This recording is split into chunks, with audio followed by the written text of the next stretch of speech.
Hi friends, ఈరోజు ఒక మంచి కర్రీతో మేము ముందుకు వచ్చాను. గోంగూర పచ్చి రొయ్యలు కర్రీ. దానికోసం నేను 5 కట్టల గోంగూర తీసుకున్నాను. 400 గ్రాముల పచ్చి రొయ్యలు తీసుకున్నాను. పచ్చి రొయ్యలు నీట్గా కడుక్కొని కొంచెం పసుపు వేసి నీటిలో ఉడకబెట్టుకున్నాను. అలాగే గోంగూర కూడా నీట్గా కడుక్కొని కొంచెం వాటర్ వేసుకొని దాన్ని కూడా ఉడకబెట్టుకొని పక్కన పెట్టుకోవాలి.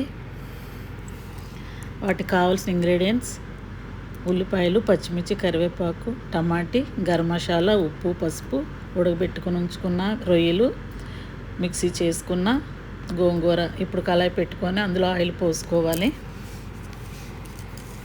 నాన్ వెజ్ కాబట్టి మరి కొంచెం ఎక్కువ ఆయిలే పడుతుంది.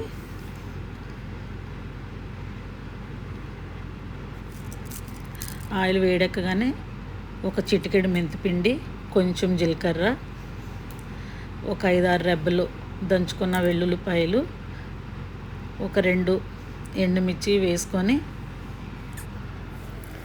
బాగా కలుపుకోవాలి.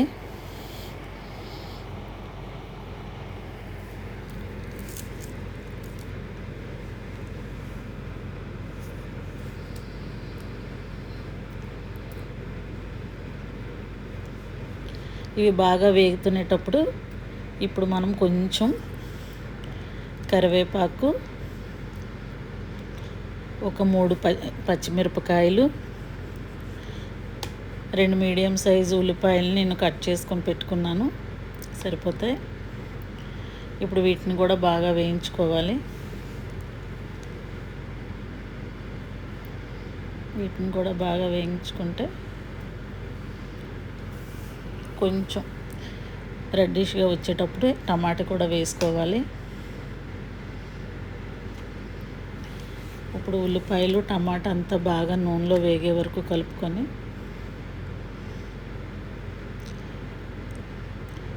ఒక 2 నిమిషాల పాటు మూత పెట్టుకొని ఉంచుకోవాలి. తర్వాత అందులో పచ్చి రొయ్యలు మనం ఉడకబెట్టుకున్నాం కదా, ఆ రొయ్యలు తీసి వేసుకొని బాగా కలుపుకోవాలి. టమాటా, ఉల్లిపాయలు, రొయ్యలు బాగా కలిసేటట్టుగా కలుపుకోవాలి.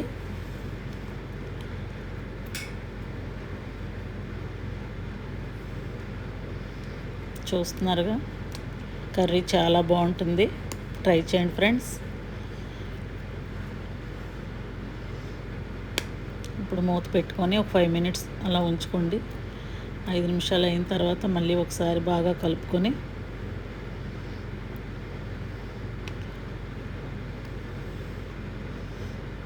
ఇప్పుడు ఇందులో పసుపు,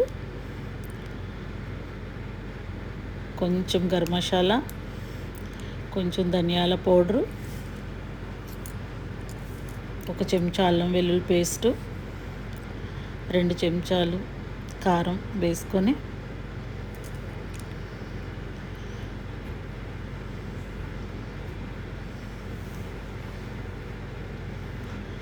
ఇప్పుడు ఇవన్నీ బాగా మిక్స్ అయినట్టు మసాలా అంతా బాగా కలిసేట్టుగా కలుపుకోవాలి.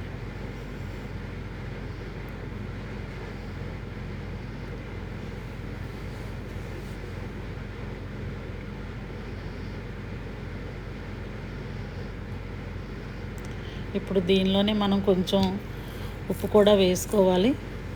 నేను కళ్ళుప్పే వేస్తున్నాను.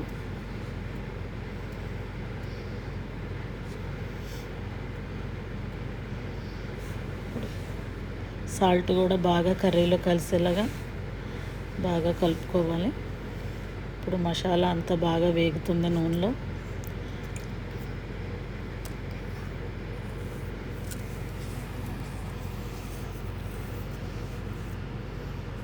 ఇప్పుడు మనం దీంట్లోని ఒక హాఫ్ గ్లాస్ వాటర్ వేస్తే సరిపోతుంది. నేను ఒక హాఫ్ గ్లాస్ వాటర్ వరకు వేస్తున్నాను.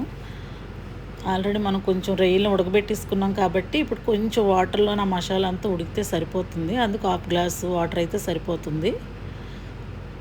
వాటర్ వేసుకున్నాక మరి ఒకసారి బాగా కలుపుకొని రొయ్యలు ఏమీ చితకకుండా నీట్గా నెమ్మదిగా కలుపుకొని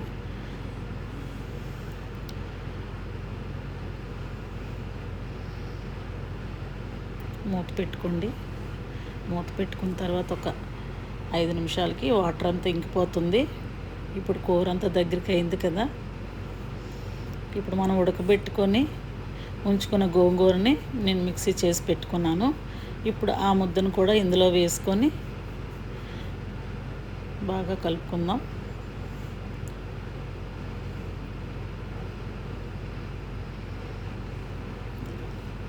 ఈ గోంగూర పేస్ట్ అంతా కూడా నీట్గా కూరలో కలిసేటట్టుగా నీట్గా కలుపుకొని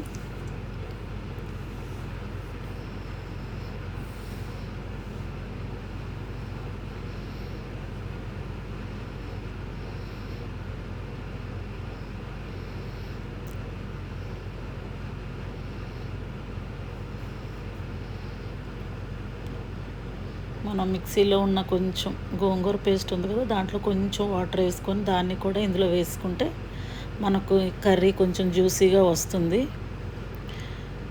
ఆ వాటర్ కూడా మనకి కొంచెం పులుపు కూడా సరిపోతుంది. ఇప్పుడు అంతా బాగా నీట్గా కలుపుకొని సాల్ట్ అది ఒకసారి చూసుకొని ఒక 10 మినిట్స్ మూత పెట్టుకుంటే మనకి పచ్చి రొయ్యలు గోంగూర కర్రీ రెడీ అయిపోతుంది. ఫ్రెండ్స్, మంచి కామెంట్స్ ఇవ్వండి, నెగిటివ్ కామెంట్స్ ఇవ్వకండి. ఎందుకంటే అన్నం పరబ్రహ్మ స్వరూపం అన్నారు కాబట్టి మనం తినే తిండి పైన ఇటువంటి నెగిటివ్ కామెంట్స్ ఇవ్వకపోవడం మంచిదని నా ఉద్దేశం.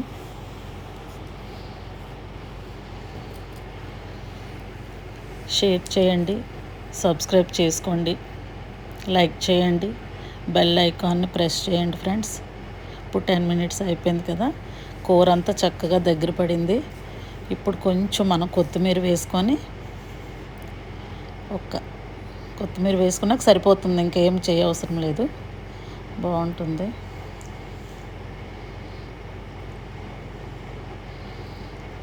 మూత పెట్టుకొని ఒక 5 మినిట్స్ ఉంచి తీసేస్తే సరిపోతుంది.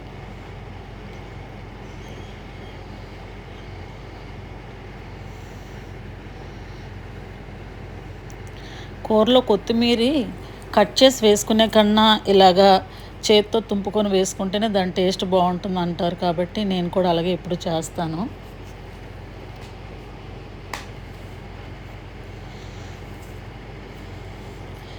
కొంచెం అయిన వెంటనే ఇప్పుడు చక్కగా కర్రీని డిష్ అవుట్ చేసుకుందాం.